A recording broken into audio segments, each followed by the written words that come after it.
Everyone, and welcome to Chef AJ Live. I'm your host, Chef AJ, and this is where I introduce you to amazing people like you who are doing great things in the world that I think you should know about.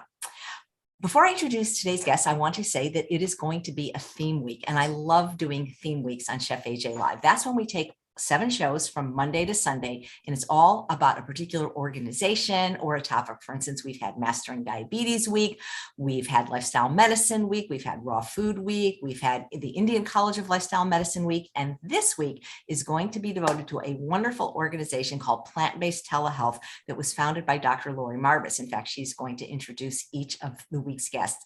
And so we have 7 doctors coming up that are all doctors that you can have consults with in this wonderful organization. Now, not every doctor is licensed in every state, but Dr. Marvis is, including Washington, D.C. And if you live internationally, you certainly can have a telehealth conference. And when Dr. Marvis comes on, she's going to be the last one. She's going to explain why you might want to take advantage of this. But we get so many emails with people with different conditions and their doctor doesn't understand the vegan diet or the vegan lifestyle or even supports plant-based. And all the doctors this week really do. They're all wonderful. And to introduce today's doctor, we have Dr. Lori Marvis. Please welcome her to the show. Thank you, AJ. I'm so excited to be here, and I'm really excited to introduce Dr. Niki Davis. She's phenomenal and literally a rocket scientist. Literally. literally. So, Niki joined us.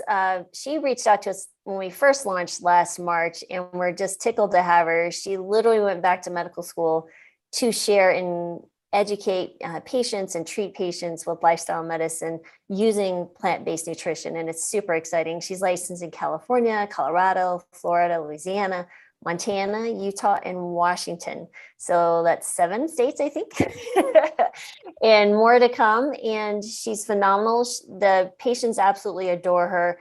And I can't wait for everyone in your audience to get to know her even better, even though I know she's been on your show multiple times.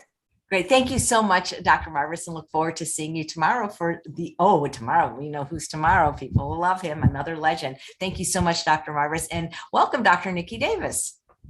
Thank you, AJ, and thank you, Lori. Such a nice way to be introduced. And what is interesting about that story about that I had reached out to the plant-based telehealth team and Dr. Lori Marvis is that I reached out to them in March of last year, which is the same time that AJ, I was on your first show. And I think that you had Dr. Marvis on one of your first shows. And I just happened to be watching it while I was interning at True North and heard about the plant-based telehealth company and immediately reached out to them because I was so interested in working with them.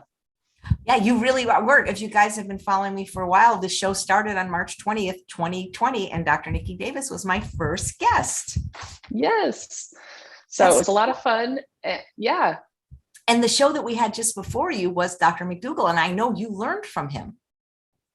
I did. I have been vegetarian or vegan for over 30 years now. And as Dr. Marvis mentioned,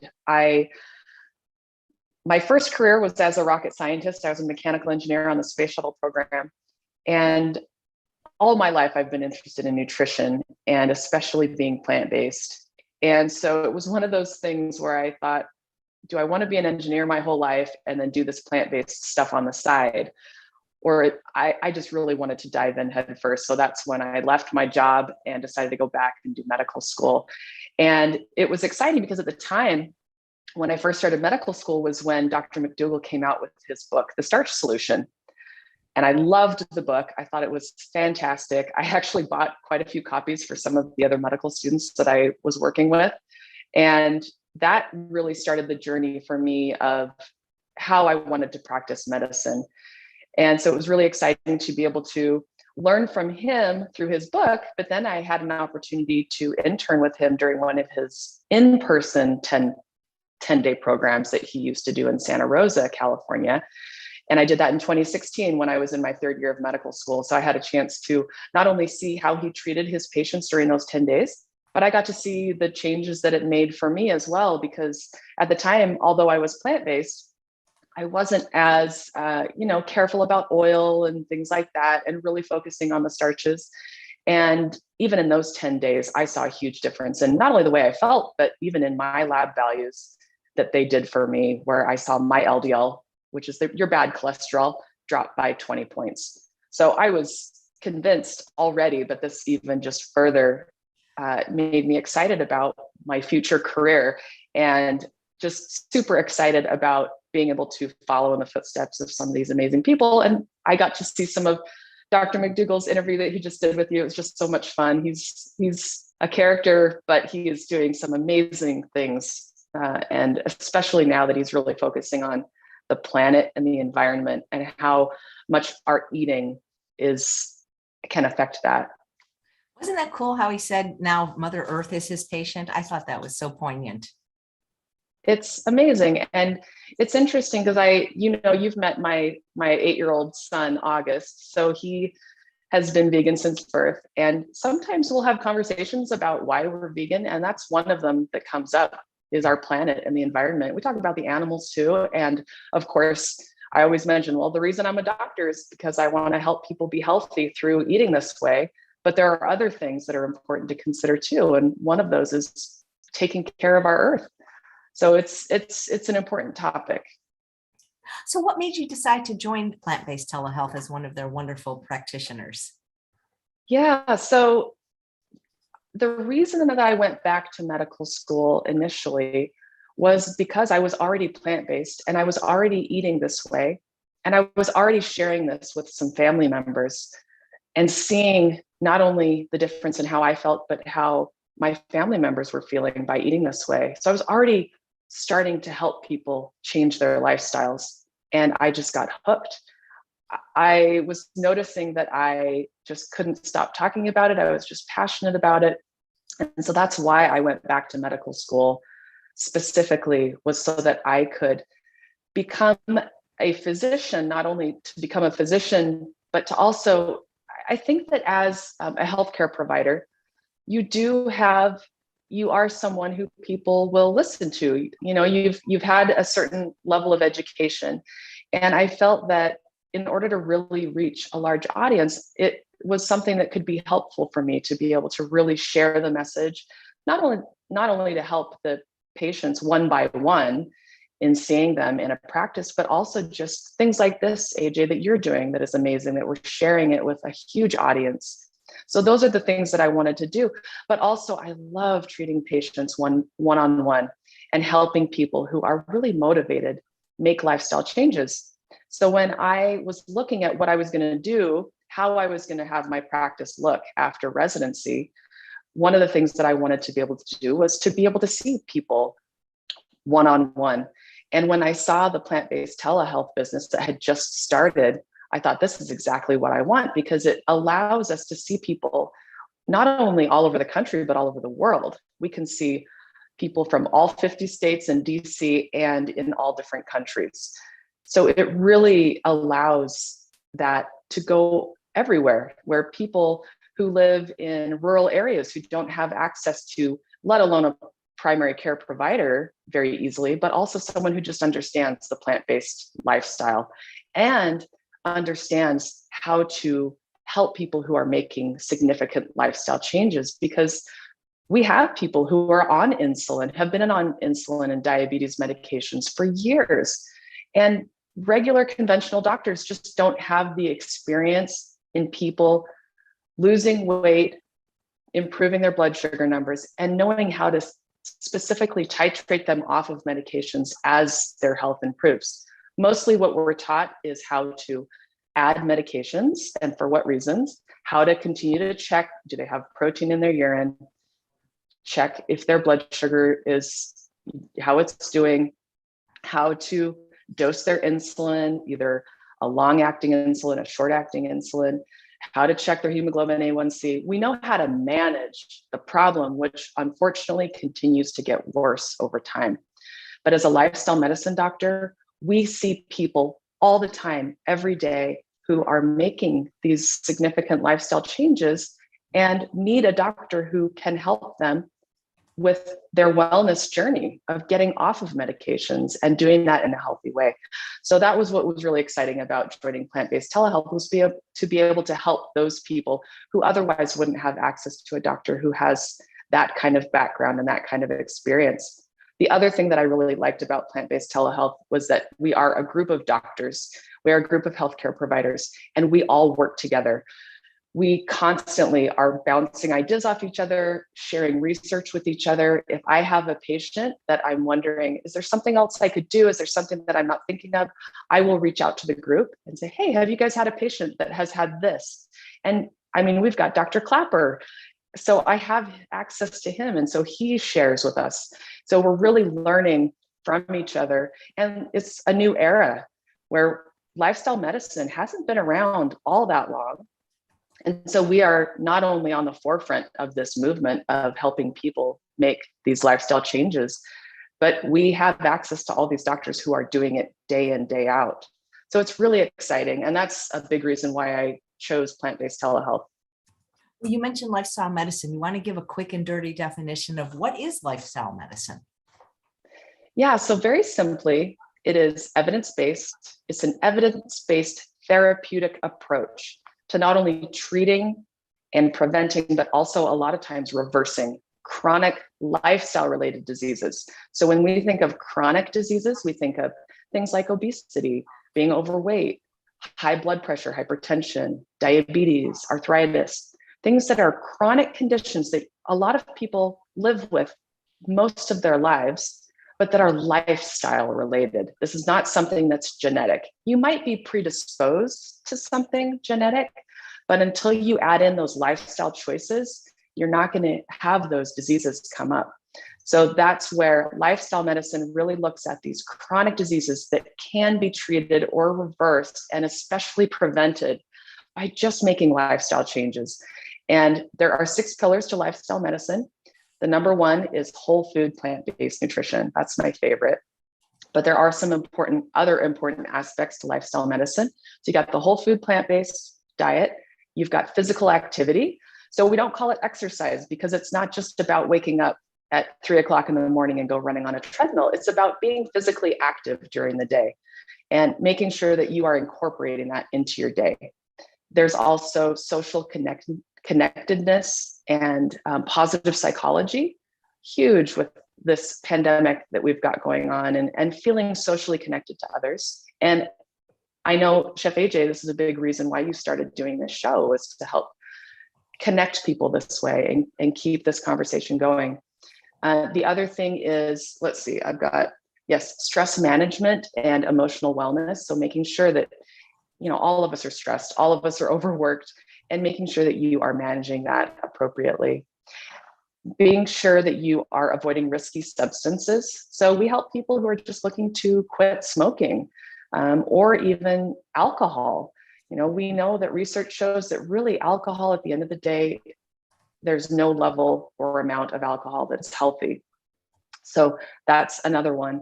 And then the last one is sleep. So the importance of sleep, making sure that you're getting enough, that it's quality.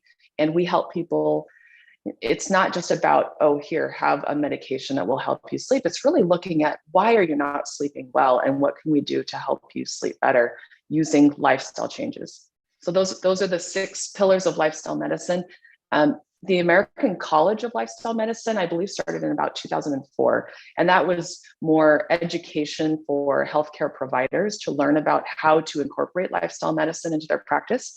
And then they started the American Board of Lifestyle Medicine. And I think that was in about 2015, where healthcare providers could actually become board certified in lifestyle medicine. So I did that the second year I took the test so I could become board certified so I'm board certified in family medicine and now also lifestyle medicine. So it's really exciting because now we have all these providers who are able to be board certified in lifestyle medicine, get the education that they need when they have a patient come to them who says, hey, I want to change my lifestyle. How do I do it? Whereas most physicians, we don't get any training really on how to help people change their lifestyles, especially nutrition. We just don't get that training. So with lifestyle medicine, you have the ability to actually get that training. What do I do when someone comes to me and they're motivated and they want to change their diet. They want to add in physical activity. They want to better manage their stress. We can help them through that process. And that's what's really great. And I think we're having more and more providers getting board certified all the time. In fact, they've got a test coming up at the end of this year where more and more people will be able to be board certified in lifestyle medicine. And I think most of our doctors on plant-based telehealth are boarded in lifestyle medicine. Oh, so I was going to say, are all the doctors, are they different specialties? Or are they all primary care doctors? Because there actually was a question in the chat about that from D. Does plant-based telehealth accept insurance, and are the doctors considered primary care doctors? Good question. So most of us are family medicine doctors, but we do have a few that are not. We have an OBGYN, which is exciting because she's really knowledgeable on women's health. So if you're someone who's looking specifically for, some answers and some help with women's health, she's someone who would be great to see. We also have an emergency medicine physician who is also trained in alternative medicine. So she's really our great person for it. If you're looking at different supplements that might be helpful, more natural medicines, then she's a really good person to look at too. And we've got doctors who have a lot of experience with autoimmune disorders. So we have a really good range of doctors, and we are looking at trying to get some specialists that we can refer to that are knowledgeable with plant-based medicine, but have more of a specialty like cardiology or nephrology, which would be kidneys. So that's something that I'm hoping down the road that we can have better access to some of those people that we can refer to.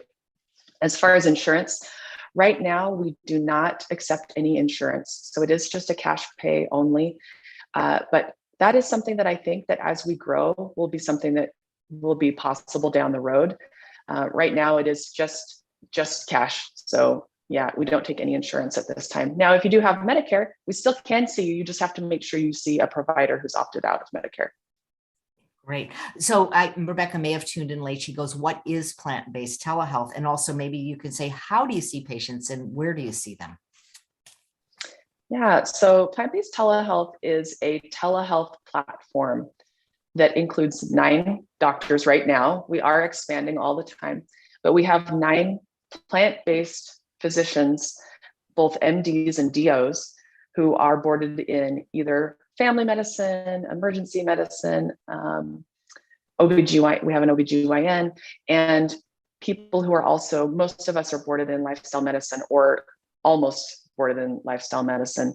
And really and to go back also to the other question too, are we your primary care doctors? So for some people, yes, some people, they don't have access to someone local. Now, we do recommend that if you have someone that you can see locally, that's important because there are going to be things that come up that as a telehealth provider, we just can't help with.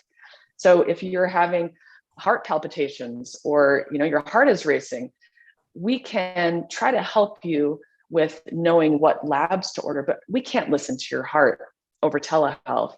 We can't order an EKG. So you do need to have people in place that you can go see for those kind of situations. If you're coughing and you need someone to listen to your lungs, we just can't do that.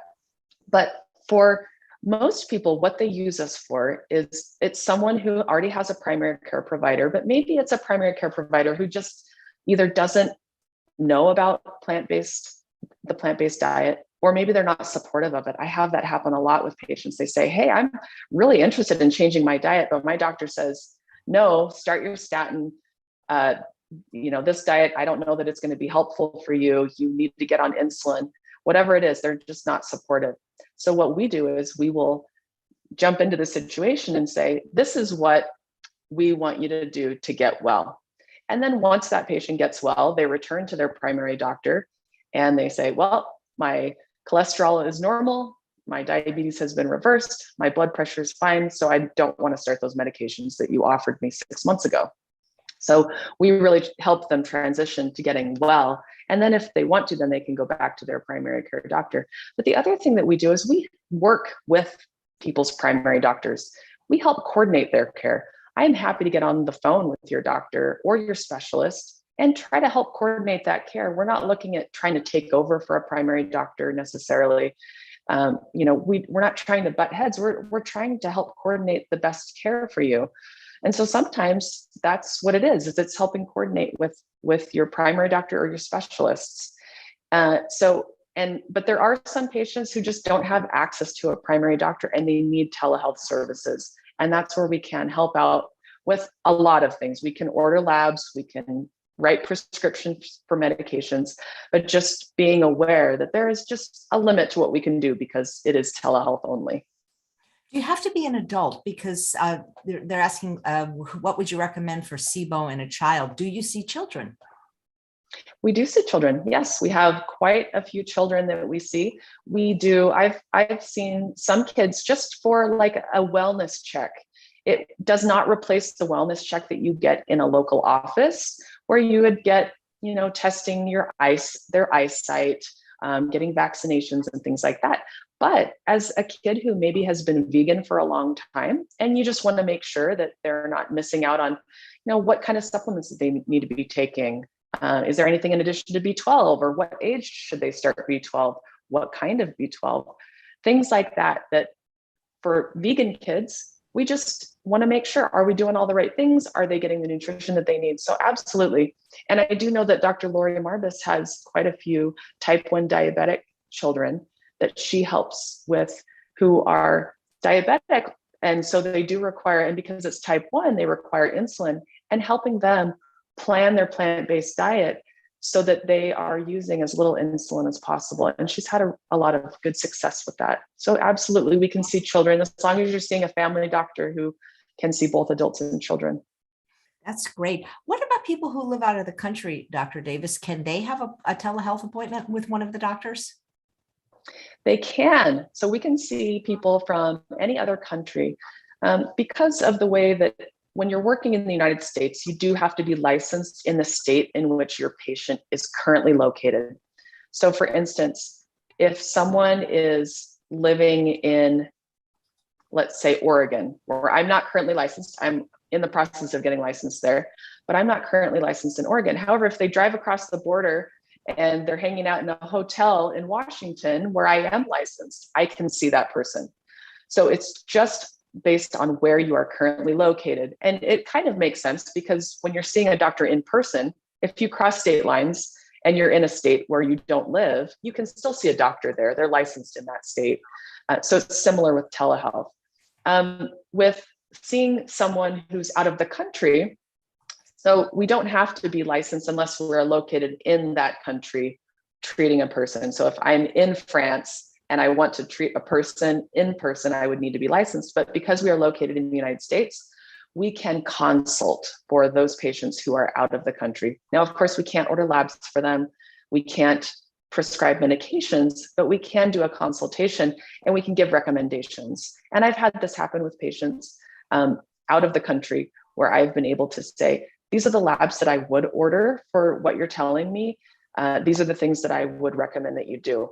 So in a way, it's more of a consultation as opposed to having a primary doctor that you're going to see over time, many times. You still want to make sure that you have someone locally that you can work with because of those limitations. Right. And yet you're not really replacing the local dollar. I think you're like an adjunct for people, especially when they're on a plant-based diet and there's so much confusion from their doctor who says, oh, your HDL went down. And when it's supposed to, because your total cholesterol went down, they don't really understand the diet. Yes, absolutely. And that's absolutely right. We're more of an adjunct.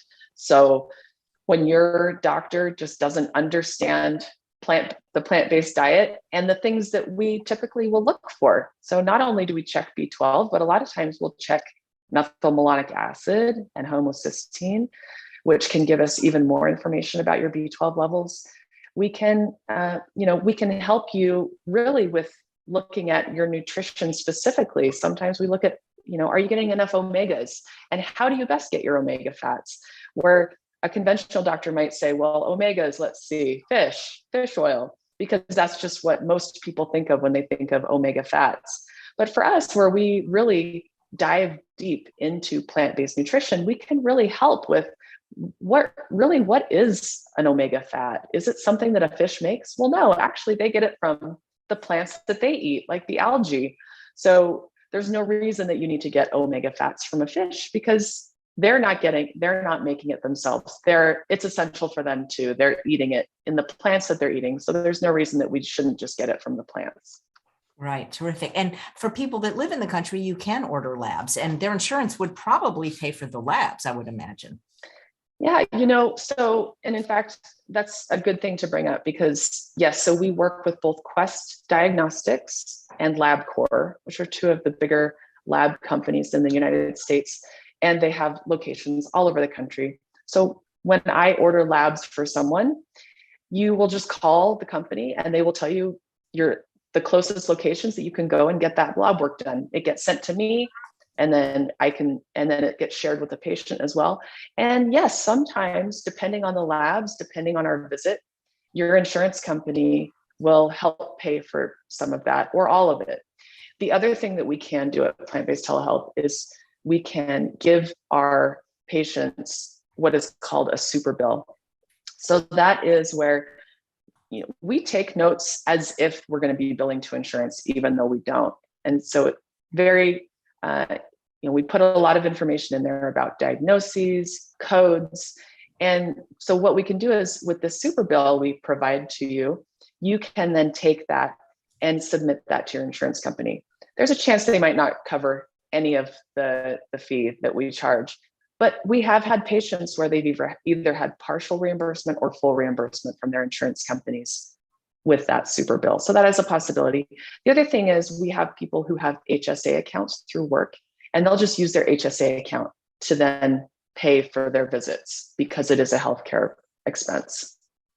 Nice. And what about ordering medication? Are you able to do that? Yeah, so we can. We have access to all the pharmacies around the US. So that's something that's nice, because some people do need to be taking medications. So for people who've had thyroid problems their whole lives, a lot of times you still need to take some thyroid medication. A plant-based diet can definitely improve that. And we've seen that in multiple patients where their thyroid medication gets cut way down. But a lot of times you still need to take a small dose. People who are taking blood thinners for a specific reason, maybe they've had a heart surgery or something like that, people still need to be on medications. And so we definitely can prescribe medications for different reasons. And that's something that we can do at your local pharmacy. Terrific. Let's see. Okay, I'm looking for some questions here. Oh, no worries. Yeah, no, there's quite a few. Yeah. So Pat says, where can I find a lifestyle medicine doctor? What certifications must a doctor have to enroll in lifestyle medicine? Good question. So a lifestyle medicine provider, so you can be board certified, which would mean that you would need to be either a medical doctor, an MD, a doctor of osteopathy, a DO, a nurse practitioner, an NP, a physician's assistant, a PA, and that would be board certified. You can also become accredited in lifestyle medicine if you are another type of provider, like a social worker, a therapist. Any of the other healthcare providers that are out there can also be accredited, where they still take the exam, they still learn all the same information that all of us learn, where we have to take the exam and get board certified. You can go to the lifestyle medicine website, and they have a list of all the providers. So you can just search, and I don't know exactly what their website is, but it's the American College of Lifestyle Medicine and the American Board of Lifestyle Medicine, ACLM, ABLM. And then there's also an International Board of Lifestyle Medicine, IBLM. And that's where you can find providers from all over the world who have learned about lifestyle medicine and use that for their patients. So if you go to their websites, they have provider lists, and you can just search on there based on the location. So you can find someone who's either does in-person visits, if you're trying to find a lifestyle medicine doctor who does in-person visits. And then of course, with the company that I'm involved with, Plant-Based Telehealth, we have a lot of lifestyle medicine doctors on there. If you just look through the doctors list, you'll see on there who's boarded in lifestyle medicine, and you can see any of us through telehealth. Right. So when I go to the website and I'm posting the link if people want to book a consult, it looks like you have 9 providers right now. Do any of you specialize in certain things and like, do you have certain diseases you like to treat better? And you do what I'm saying? Yes, absolutely. I do know that. So we have Dr. Chris Miller. She's amazing because she has not only experience with emergency medicine, but also integrative medicine. So if you're looking for someone who really is knowledgeable on more natural medicines, she would be a good doctor for that. She's also really knowledgeable on autoimmune. So if you're someone who has lupus, Raynaud's syndrome, even thyroid, if you have Hashimoto's, any autoimmune disorders, she's really knowledgeable on that as well. If you're just looking for someone who has more general knowledge, like a family medicine doctor, there are a lot of us on there who are family medicine doctors. I think most of us are. So a lot of the things that we treat, I would say most of the things we treat are people who are looking to improve their blood pressure. I love treating people's blood pressure. People who are looking to improve their diabetes. So I also love treating people who have diabetes, helping them try to reverse their diabetes. Dr. Lori Marbus is also really has done a ton of research on diabetes and plant-based diets, and she helps a lot of type 2 and type 1 people who have diabetes. We also have Dr. Fontaine, who is from Canada. She's from Quebec. And so she speaks French as well. And she is an OBGYN. So she's really good with women's health, menopause, irregular periods, anything that has to do with women's health. She's really knowledgeable on that. And then our other doctors that are just fantastic with lifestyle medicine. They've been practicing either with patients in person. So I know that Dr. Kim Scheuer, she sees people in person for lifestyle medicine. She started her own company locally in Colorado where she's at. So she does those in-person visits in addition to doing the telehealth. And so you've got all these doctors with all different, a range of backgrounds and education. And the great thing is when you go to the plant-based telehealth website, you can just go down and look at all the different doctors. And there's a really nice bio for each one. So you can see exactly what our backgrounds are, the things that we really like to treat or that we're really good at treating. And you can choose from there based on that, who you want to see. You also are going to, of course, want to look at to see which states they're licensed in. Dr. Lori Marbus, who's one of the co-founders of Plant-Based Telehealth, is licensed in all states plus DC. So no matter where you are, you can definitely see at least one of our doctors. And then with the other 8 doctors of Plant-Based Telehealth, we see people. I've got 7 states. We have other people who have over 10 states. We've got doctors who have just a few states. So what you can do on the website, which is nice, is you can put in your state where you're located and it will automatically bring up the doctors who can see you in that state. And like I said, it just really is based on where you're located at that time. So if you want to see one of us, maybe you have a specific doctor who you want to see, but they're not licensed in the state that you live in. If you're going to be traveling, you're going to be in another state where that doctor is licensed, you can book it for that time and you'd still be able to see that doctor as long as you're located in that state. Do you have a favorite disease you like to treat? Oh, yeah. So for me, it really comes down to what I would say that the thing that really excites me is when I can help treat something for someone that's been something that's really making that patient suffer, that person suffer. So maybe it's someone who just got diagnosed with diabetes a month ago, and it is so bad right now that they're being told by all of their doctors, you need to get on insulin immediately. You need to do this. You need to get on this medication, this. And it's so overwhelming. I love being able to come in and say, hold on, are you motivated to change your lifestyle? Because if you are, we don't have to go down the road that most people have to go down when they get diagnosed with something serious like that. So although I do especially love the lifestyle related chronic diseases like obesity, being overweight, hypertension, which is high blood pressure, hyperlipidemia, high cholesterol, diabetes, some of those very, unfortunately, diseases that are just rampant right now. But I also just really love to help people with something that's really affecting them, because when we can get them well and get them feeling better, no matter what that is, that's my favorite. Somebody who comes to me and says, this has been going on with me. What can I do? Can you help me navigate this? And just helping them navigate that. And whether that's working with their other specialists as well. Maybe it's an autoimmune condition and they have a specialist who's helping them getting the lab work. I can go in and review that lab work as well and help coordinate as they're making these changes to their diet. So for me, although I really love the chronic lifestyle related diseases that are, really the most prevalent right now, I also just really love helping people with whatever it is that's really causing them to have a decrease in their quality of life. Do you have any, I know you can't like talk about patients specifically, but like maybe a story that you can share of somebody that actually used telehealth and got well? Yes. So I would say one of my favorites is someone who came to me with diabetes. This is someone who was diagnosed years ago and had gastric bypass surgery. And because they lost a lot of weight, were able to completely reverse their diabetes at that point, even though they weren't eating plant-based. But then pretty soon, their blood sugar numbers started to go up and up and up and up and up. They did gain a little bit of weight back, but it wasn't a significant amount. But basically the diabetes came back completely, 100% diabetes.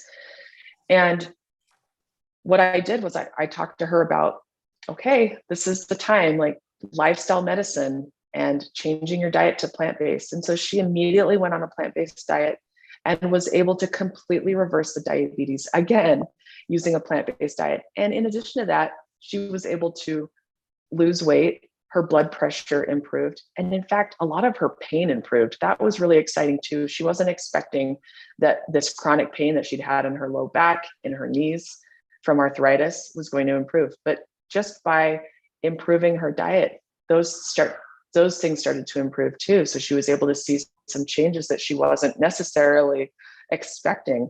She was getting to the point where it was looking like she was going to have to get into a wheelchair or use a walker day to day, every single day. And we were able to stop that. So that was a really exciting one, was being able to not only reverse the condition that she came to me to reverse using diet, but also all of the other things that came out of that. So that was really exciting. That's fantastic. There is a question in the chat about diabetes, and does injectable insulin make somebody gain weight? So insulin is something that our bodies make. So it is made by our pancreas. We need insulin. It is natural in your body. When you eat food, especially glucose, your body needs to make insulin, because insulin is the key that allows glucose into the cell to make energy for your body. So you absolutely do need insulin. When you are needing to use insulin because your pancreas is no longer able to make enough insulin so that your blood sugar goes into those cells, then yeah, sometimes you have to use injectable insulin. And what we do see is that when you are using insulin, that yes, you can gain weight. The reason for that is because not only does insulin shuttle that glucose into your cells, but it also says, hey, oh, look, we've got glucose in the body. This is fabulous. We don't need to keep, we can store fat now. So we've got the glucose, we can now start to store fat. And so it really goes to mobilize fat to store it on your body, which can cause you to gain weight. So that's where, if you can do whatever you can to improve your lifestyle and your diet to be in the best health possible, so that you either need to use very little insulin or none at all, that is really the best. Because yes, unfortunately, a side effect of using injectable insulin is the possibility of gaining weight. So the number one thing is get your lifestyle and your diet into the best possible place you can, because then even if you do have to use some insulin due to your pancreas just not having the ability to produce the insulin you need, then at least at that point, you're hopefully using as little as possible. Right. Does oral insulin have the same effect of weight gain for some people? So really any kind of insulin that you take in is going to have that effect. Wow. Well, it'd be good to get off it then for the people. Yes, if you can, absolutely. Yeah. So there's a question from Rebecca. What do you think of food sensitivity tests? Oh, yeah, that's a good question. I would say that for most people, looking at the very basic, getting your diet as healthy as possible is number one. If you have changed your lifestyle and you are doing everything you possibly can and you're still having some issues with possible food sensitivity, then I think why not check to see, are you sensitive to certain foods? Most people, that's not an issue, but there are going to be some people who just have a propensity toward having allergies to foods where it makes sense to look at that. Most people aren't going to have allergies to foods. It's just not very common.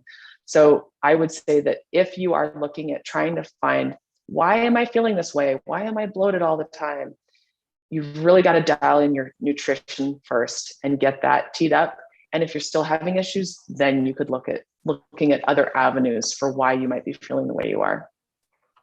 Great, thank you. So Adam in the chat, the question's for me, but I'd like for you to answer it because I'm not a doctor. Who writes to me, how do I get my fat if I don't eat fat? So we just had Dr. McDougall on right before you for 2 hours talking about the fat you eat is the fat you wear. And it's in a few months, it'll be 10 years that I have not eaten any nuts, seeds, or avocado, and I'm not dead. And when I do that blood test, the fatty acid profile, it's excellent because I eat a lot of greens. Yeah. See, there you go. So fat is essential. You need to have fat in your diet. There are things that your body does that needs fat. I mean, all of our cells have a lipid layer around the cell. So you absolutely need to have some fats. And there are some essential fats that you need too. So that means when it's essential, anything essential, an essential vitamin, an essential mineral, an essential fat is something that you need to get from your diet because your body just doesn't make it. So that's something like the omega-3s, the omega-6s. So an omega-3 fat is something that you need to get from your diet. Now, the funny thing is that if we talk about if I don't eat fat, where do I get it? Well, if you're eating plant foods, you're eating fat. You're getting fat. Plant foods still have fat in them. They have carbohydrates, protein, and fat, all three macronutrients, but they're just going to have them in different amounts. So for instance, if you're eating an avocado, yeah, you're going to get a little bit more fat in the avocado and a little bit less carbohydrate and protein than other foods. And the same can go for a potato. So potato, of course, is going to have a lot of carbohydrate and a little bit of protein and a little bit of fat. So you're still getting all those macronutrients that you need with the plant foods, but just at different levels. And what we find is that it seems that people are healthier and live longer when you have less protein and less fat in your diet and more carbohydrate. So that's what I would recommend is just eat plant foods. You're going to get all the fats that you need.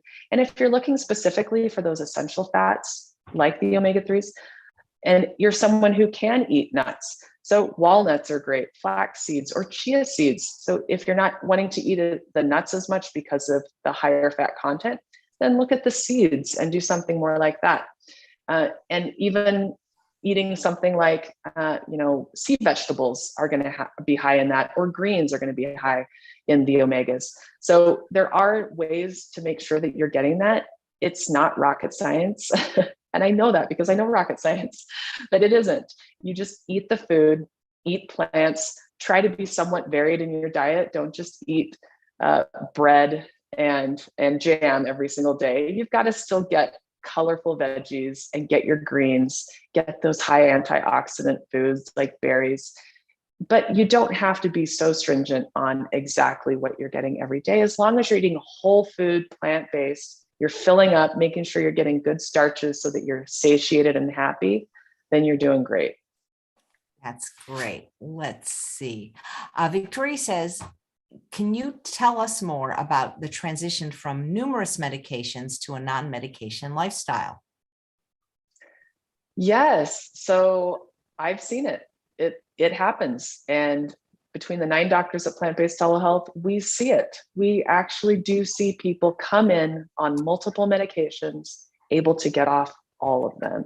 And part of that transition is just really being aware. And a lot of things that I do with my patients is I have them log things for me. They're logging what they're eating, they're logging their blood pressure, they're logging, their weight, if that's something that they're looking at, they're logging their blood sugars, they're making sure that they're checking their A1C. We need to make sure that we're looking at this, because when you're making intensive lifestyle changes, your body is healing itself. You're allowing your body to heal itself when you're going from the standard American diet to a whole food plant-based diet. Your body starts to heal. Your blood pressure starts to come down. Your blood sugar starts to come down. And so as that's happening, you're working with your doctor and we're saying, oh, well, look, your blood sugar used to be 200 in the morning. Now it's 100 in the morning. Let's check your hemoglobin A1C. It used to be 7%. Now it's under 6%. And then, okay, we don't need this extra medication for diabetes anymore. So we peel that off. You're checking your blood pressure and it's starting to come down. You have to be really careful, because people who are making these intensive lifestyle changes can have big changes happen very quickly, especially with blood pressure. And if you're being over medicated for high blood pressure, you can run the risk of getting lightheaded, falling, passing out, and getting injured. And so you really do need to work with a doctor who can make sure that we're monitoring it, and then knowing when to take that medication, either decrease it or take it off completely. And so we see this happen a lot with people who are making these changes. Some of it happens quicker than others, within days. Sometimes it might take a few months, but a lot of times we're able to either decrease or remove medications, of course, depending on what they're for. And we see this happen all the time with people who are willing to make that commitment to changing their lifestyle, to changing their diet. Great. Rebecca says, well, if insulin causes all these side effects, why do doctors prescribe it? Because people aren't willing to change their diet and exercise. Exactly. So at some point, if your blood sugar is getting so high, so what happens is your blood sugar, as it gets high because of insulin resistance. So this is where your cells just cannot, don't know how to use the insulin anymore. And when your cell is not allowing that insulin to do its job, no matter how much insulin you have running through your blood, if your cell just can't talk to that insulin, it's not going to allow that glucose to get into the cell. And so what happens is your pancreas starts to ramp up and make more and more and more insulin. And if it's doing that day after day after day, your pancreas is going to stop being able to produce insulin as well. It's just going to basically tire out. Some of those cells are not going to be functional anymore, and you're not going to be able to produce insulin anymore. That's why focusing on making these changes as early as possible is the most important. Now, of course, if you've had diabetes for 30 years and you're just learning about this today, you don't have a choice. But if you haven't had diabetes for very long, now is the time to make that change before you have things like your pancreas not working as well. And now you are probably going to require insulin down the road, because at some point your pancreas just can't make the insulin that you need to be able to allow glucose into the cell to make energy for your body. So unfortunately for some people, you do need to have insulin. And that's just one of those things that if you don't catch it soon enough, you might possibly require that. But like I said, if you can catch this early enough, then we can get you down that path to where you're not going to be one of those patients that's going to require that for life, and you can get off of it. I've seen it time and time again, working with Dr. McDougall during his 10-day programs, people getting off insulin in that short amount of time because their blood sugar has been able to decrease so well. Right. And Randy says, do you work with children? You already answered, you do. And you actually We work do at home because you have a child who you said was plant-based before birth. So I'm wondering if you have any tips on raising plant-based children, because especially we have, in my opinion, at least for people that suffer with food addictions, the deadliest day of the year coming up in a few weeks, Halloween. Don't get me started on that. I have Dr. Robert Lustig on to talk about that. He's not vegan, but he is a passionate anti-sugar advocate. I'm not a fan of sugar. I got him, or alcohol. Yeah. But what can I tell you? So any tips though on raising plant-based children? Yeah, it's interesting to talk about Halloween because we're always that house that gives away toys for Halloween because I just don't feel okay with giving out sugar to little kids. They're going to get so much of that night anyway. But yeah, with our son, so he's 8, so he's been vegan since birth. We like to call him our little veaglet. He is healthy and happy, and we feel like he's getting the best diet possible. I just wish that I could go back in time and have been plant-based since birth. What an amazing opportunity some of these kids that are being born now to people who are already plant-based are able to give them this great start in life.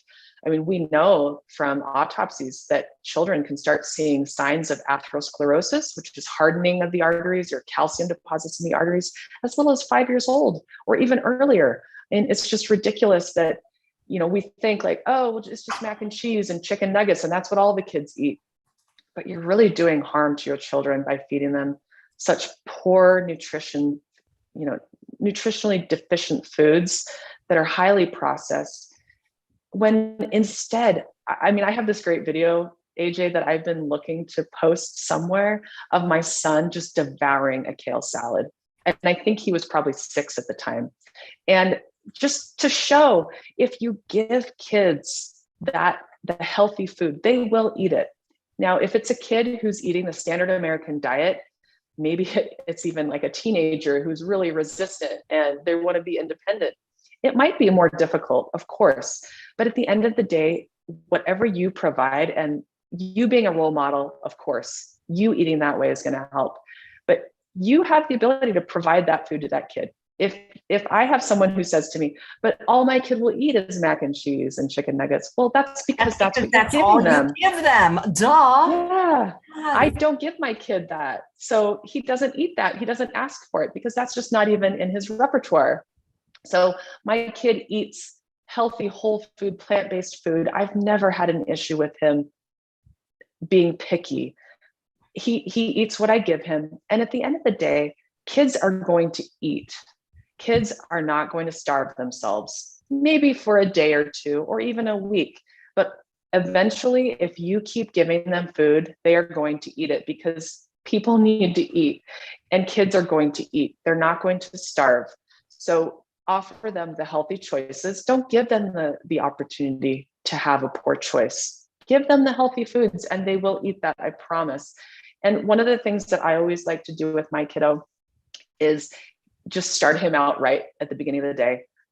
We do smoothies in the mornings and I put in lots of berries, lots of greens, chia seeds. So he's getting, the omegas, he's getting the antioxidants, he's getting fiber, he's getting those healthy greens. And that's just starting his day off. So at least he's getting that at the beginning of the day. And then of course, what kid doesn't love starch? You're just talking to Dr. McDougall. I know AJ, you're with me on this. We love potatoes. It's our favorite food. What kid doesn't love mashed potatoes? Or sweet potatoes. I mean, kids will devour that stuff easily. When my kid was first learning how to eat solid foods, we would give him beans and he's learning on picking them up with his fingers, and he would just eat beans, pinto beans and black beans and chickpeas. And he just loved it. Just these little finger foods. If you give them that healthy food, they will eat it, and just be a good role model. Right. Well, if you want to give me that video, I'll just post it on my channel. It sounds fantastic. Maybe I will. Or maybe submit it to one of those shows. You won't believe this. A kid eating vegetables, And I have a few of those videos of him because when I see him doing that, I say, see, this is possible. Kids can eat this way. Yep. So it seems like Diane has a question on iodine or sodium, but I don't really know what the question is. So Diane, we're almost at the end of the broadcast. So if you can phrase it like Alex Trebek would say, please phrase it in the form of a question. And I'm happy to ask Dr. Davis. So remind people, please, you're licensed in 7 states right now, correct?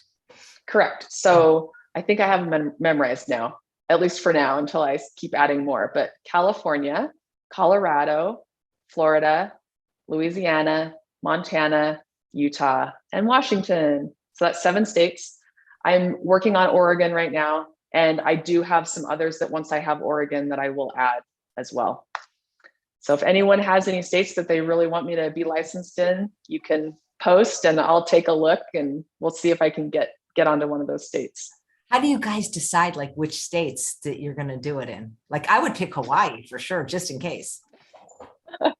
Well, some of it is looking at where do we get a lot of people, and some of our bigger states like California and Florida, we have a lot of plant-based eaters. So a lot of people are coming from those states. But the other thing that we're trying to do is just make sure that we have at least a couple of doctors covering all states.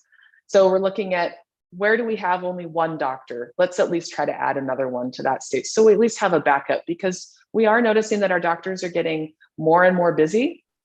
And for instance, Dr. Lori Marbus, she's been doing this the longest. And so she's booked out at least for a month or two.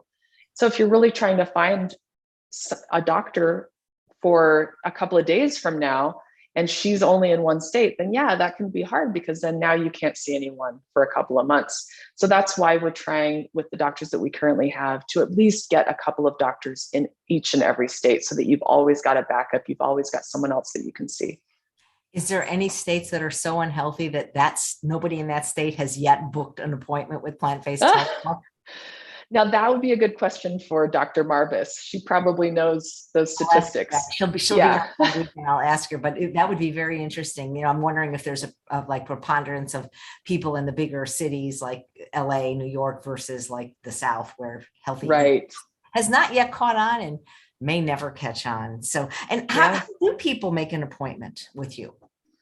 Right. So you can just go straight to the website, plantbasedtelehealth.com. So that's probably the simplest. If you're just wanting to look at all the bios of the 9 different doctors that we have, you can plug in the state that you're in and you can see who's licensed in that state. You can also see who can see Medicare patients. I'm able to see Medicare patients. There are just a couple of doctors who can't. So you just want to make sure that you look at the right doctor who can see you. You can also go to my website, which is drnikidavis.com. It's drnikidavis.com. And if you go on there, there's just a link at the very top that says book an appointment, and that'll just take you straight over to plantbasedtelehealth.com. If you go to my website, there's also, other information on there, like upcoming events and things like that, so that you can, and more information about me too. So if you want to see a little bit more about my background and what I specifically enjoy treating and helping people with, you can look on there too. That's great. Well, people are voting for you to get licensed next in Arizona.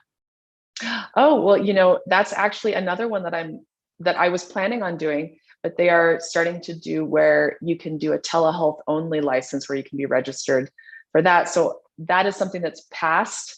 So now it is available to providers, but they're setting up their system right now. So I'm hoping that any day I'll be able to be licensed there, especially because that's where my mom lives. And she keeps asking me, Nikki, you got to get licensed in Arizona. So that'll be definitely coming very soon. So that's Arizona and Oregon. Right, because 4 people had asked for it. So there is a difference between like coaching and telehealth. If people need to know, you guys are like doctors, and you're really being a doctor in these consults. Yes, absolutely. So you are getting physicians who are able to help, especially with medication management and helping you make those changes, and knowing if you have a condition, which labs need to be checked. So it is definitely physicians. We're not necessarily coaches, although one of our doctors, Dr. Colin Zhu, he is a certified coach. So he's great at coaching. But anyone who's board certified in lifestyle medicine also gets quite a bit of education on how to coach patients. So we do have the ability to help coach you through making your lifestyle changes. But if you are looking specifically at a coach who isn't necessarily a doctor, then that's not what we are. Yeah, we're definitely, we're MDs, medical doctors, and DOs, doctors of osteopathy. Right. I wanted people to know that sometimes the consults they get are coaching, and I was trying to promote the fact that you guys are doctors that can prescribe medicine, whereas sometimes it's phone coaching, even if they're doctors and they're not really being your doctor the way that you guys are. Right. That is true, because, some doctors, if they're not licensed to practice medicine, can still do some consults and coaching, but technically if they're doing any sort of medical treatment, medical diagnosis, they have to be licensed. And For us, the really nice thing is that we do have all 50 states and DC that we're licensed in, and we have the ability to order labs through Quest Diagnostics and LabCorp, and also prescribe medications to your pharmacy. So we have all of that available, in addition to knowing how to help people make those lifestyle changes, and especially people who are doing it overnight. They're making this huge change. Their body is going through some huge changes, and knowing how to best help those people make those changes and get off medications safely. We have a comment from a live viewer. Dr. Niki was my doctor in Billings, Montana before moving back to Utah. So glad she is going to telemedicine. Oh, awesome. Yes. So I did my residency in Montana, loved Montana, and that is one of the states that I am licensed in. So if you're in Montana, feel free to book an appointment with me on telehealth.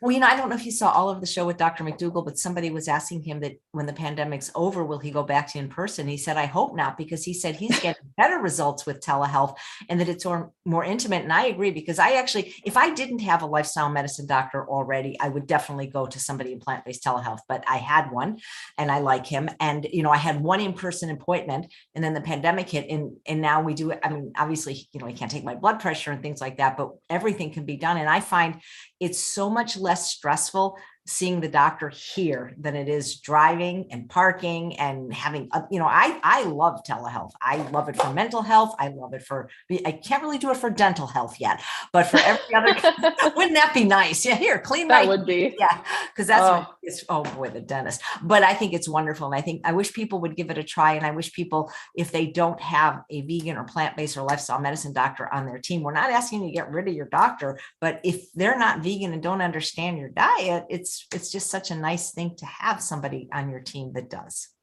Absolutely. And I totally agree with the telehealth. It's so nice, especially if you think about the amount of time, if you have a doctor's appointment, the amount of time you have to take off work, that you have to take to commute. And then you get there and then you're waiting in the office for who knows how long. You never and wait then you for telehealth. Yeah. Like you really don't. I mean, maybe 5 minutes if the Zoom's not working, but there's no waiting for telehealth. It's exactly wonderful. You just and you can be in your PJs, you can be in your jammies. I don't care. Because I only get dressed from the waist up. I haven't worn any pants for a year and a half. No, just kidding.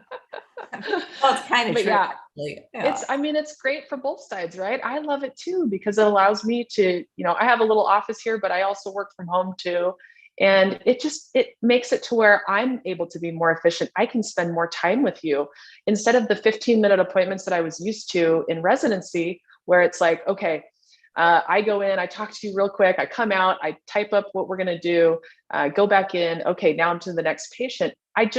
I literally don't have enough time. It's 15 minutes. That's all I have. And that's not 15 minutes of us chatting. It's 15 minutes of you seeing the nurse, getting your vitals done, me doing a quick thing, and then out the door. Whereas on telehealth, you get 30 minutes with me, and it's you and me talking for 30 minutes. It's not me, trying to look things up or find things. It's you and I talking. And then what I do a lot of times is I'll say, okay, so I'm going to write everything that we've talked about today, and I'm going to send that to you. And I do a lot of work outside that 30 minutes too, where I can really dive in and look through. We have people put together, we do questionnaires so people can really put in all of their history, so we know exactly what we're getting into. Then I'm prepared for that 30 minutes. I know the questions I want to ask, and I can spend that entire 30 minutes with you. And I feel like people get a much more out of those visits, where I'm prepared for the visit. Now we get this good time together, and then we can follow up again after that. I just feel like it's great, not only for the patient to get that extra time, but, to where I feel like I'm able to be more efficient with you and give you more quality time for your money. Even though we don't take insurance right now, I still feel like you're getting so much out of that visit for that amount of money. I really do. Yep, get what you pay for. So Brianna, she'd love to see the video of your son eating a kale salad, and wonder she wonders what salad dressing your son loves. Yeah, so he does the California balsamic. That's what we use for salad dressing. Does he have a favorite flavor? He likes the basil one. And the other one is the Italian. Oh my God, they have a new That flavor was so now. good. They have a new flavor called Huckleberry that I'm going crazy for. It's so good. Oh wow. I love huckleberries. Those are wild in Montana. We used to find them when we were out camping. We'd forage for little huckleberries and little strawberries and raspberries. So delicious. But huckleberries it's very famous in Montana, the huckleberries. So I'm gonna have to get that new flavor. It's so good. Do you have time for one more question? Diane Sure. posted in and she said that when she goes salt free, on blood test, her sodium is below normal. And when she goes salt free, she has a tendency to faint, but it gets better with a little salt. So my guess is a little salt, but I'm not. Yeah. Yeah, it really, without knowing the whole background, really diving into what your nutrition looks like, because you are getting sodium from the plants that you're eating. But for some people, if you're really thin, you already have really low blood pressure, and maybe, you might be a little bit dehydrated, because when you eat salt, it does cause you to want to drink water. So that hydrates you more. But really, it kind of depends on the person. Sometimes people do need to make sure that you're getting a little bit of salt. And, if you do need to get iodine. So whether that's from sea vegetables, or some iodized salt. I don't really love the idea of people using salt every single day. And I don't think that it necessarily is something that the general population should be using. I think that for most people, you don't need it, but you do need to make sure that you're getting those trace minerals. And so that's one thing that can happen is if you're being super, super strict and you're not getting other good sources of iodine, that you could become low in iodine. Sodium is one of those things that your body is really good about making sure that it keeps the right levels of sodium in your body. So if that's getting low, that can be due to some other things. So I would recommend talking to a physician about that if your sodium is low, and especially if you're having issues with feeling lightheaded and dizzy. Talking to a doctor, making sure that you're looking at all the possibilities of what could be causing that before just saying, just take a little bit of salt and I'll be fine. Just making sure that we're not missing anything. I think it's worth talking to a doctor about. Right. But low blood pressure, if you don't have any symptoms, it's good to have low blood pressure, right? Because like Absolutely.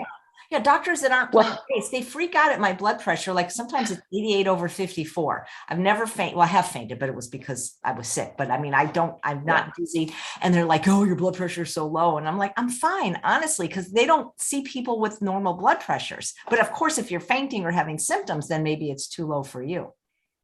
Well, yeah, that's the thing is, low blood pressure is just lower than what most people have.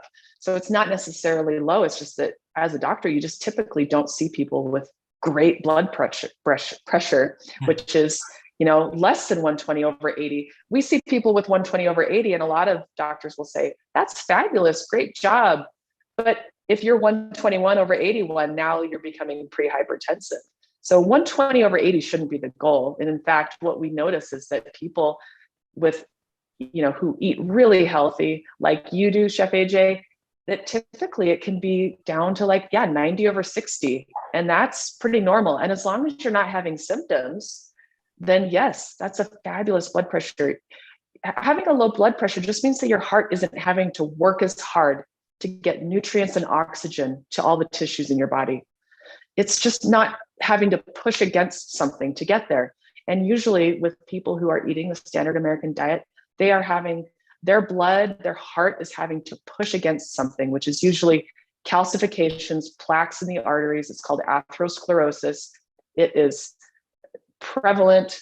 You wouldn't believe, heart disease. And so when you have that kind of buildup in the arteries in your body, of course, your body has to increase the blood pressure. It's just like a pipe. If you narrow the opening to the pipe, it's going to have to go faster through that pipe to get that same amount of blood off to your tissues. So if those pipes not only are open, but also have the ability to open and close because they're not hardened and calcified, then your heart just doesn't have to work as hard and that blood pressure doesn't need to be as high. So if your blood pressure is 90/60, 100/70, and you're not having any symptoms, you're doing fabulous. No problem. And in fact, you're better than most people. Great. Thank you for clarifying that. It's so fun talking to you. You're You like too, AJ. I know. I wish you lived close. You'll always remember you as my first guest. Who knew this was going to be a show that was? I mean, I'm booked till April now. I mean, I booked 6 months out, so I guess I'm going to have to keep doing it. You're welcome back anytime, even if you're not coming out on for plant-based health. Just if you have like something else. I know you've done some conferences and things like that, so you have an open invitation as my first guest. You'll always have a special place in my heart. Thank you. Maybe the next time we'll make a salad with my son. Wouldn't that be That's a fun? great idea because Dr. Davis has been on like 3 or 4 times, and a couple of those times she actually made really delicious recipes. So check those. Maybe I'll link to them in the show notes so they can see the previous recipes. Great. Thank you so much, Dr. Yeah. Davis. Thank you so much. Thank you, AJ. So nice to see you. Yep. And thanks all of you for watching another episode of Chef AJ Live. Please come back tomorrow as we continue with Plant-Based Telehealth Week with none other than a legend in the plant-based world, one of plant-based telehealth's doctors. Everybody knows this one, Dr. Michael Clapper. Take care, Dr. Davis. Bye-bye.